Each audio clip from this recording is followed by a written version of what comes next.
Hi viewers, இன்றைக்கி நம்ம சேனலில் பிரேக்ஃபாஸ்ட் சீரீஸ் தான் பார்க்க போகிறோம். ரொம்ப கலர்ஃபுல் அண்ட் டேஸ்டியாக இருக்கக்கூடிய பீட்ரூட் பராத்தா எப்படி பண்ணுறதுன்னு பார்க்கலாம் வாங்க. முதல்ல ஒரு பவுலில் 1/2 கப் அளவுக்கு கோதுமை மாவு சேர்த்துக்கிட்டேன்.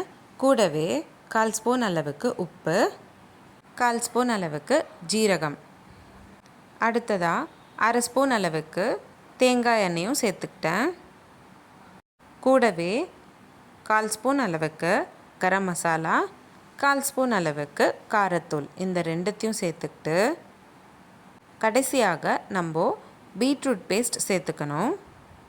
1/2 கப் அளவுக்கு பீட்ரூட் நல்லா வேக வச்சுட்டு நல்ல ஃபைன் பேஸ்ட்டாக அரைச்சிக்கிட்டு மாவில் சேர்த்துக்கோங்க. தேவையான தண்ணி சேர்த்துக்கிட்டு நல்ல சப்பாத்தி மாவு மாதிரி பிசைஞ்சுக்கணும். 10 நிமிஷம் போல் பக்கத்தில் வச்சுட்டு அதுக்கப்புறமா சப்பாத்தி மாதிரி திரட்டிட்டு 2 பக்கமும் வேகிற மாதிரி சுட்டு எடுத்துக்கிட்டிங்கன்னா ரொம்பவே கலர்ஃபுல் அண்ட் டேஸ்டியாக இருக்கக்கூடிய பீட்ரூட் சப்பாத்தி ரெடி ஆகிடும். இந்த ரெசிபி கிட்ஸ் லஞ்ச் பாக்ஸ்க்கும் பெரியவங்களுக்கு பிரேக்ஃபாஸ்ட்டாக எடுத்துக்கிறதுக்கும் ஒரு சூப்பரான ரெசிபியாக இருக்கும். கண்டிப்பாக ட்ரை பண்ணி பாருங்கள். உங்களுக்கு இந்த வீடியோ பிடிச்சிருந்தா லைக் பண்ணுங்கள், ஷேர் பண்ணுங்கள். இதே மாதிரி டெய்லி ஒரு ரெசிபி பார்க்குறதுக்கு என்னோட சேனல் சப்ஸ்கிரைப் பண்ணிக்கோங்க. இந்த மாதிரி நிறைய சீரீஸ் நம்மளோட சேனலில் போஸ்ட் பண்ணியிருக்கோம்.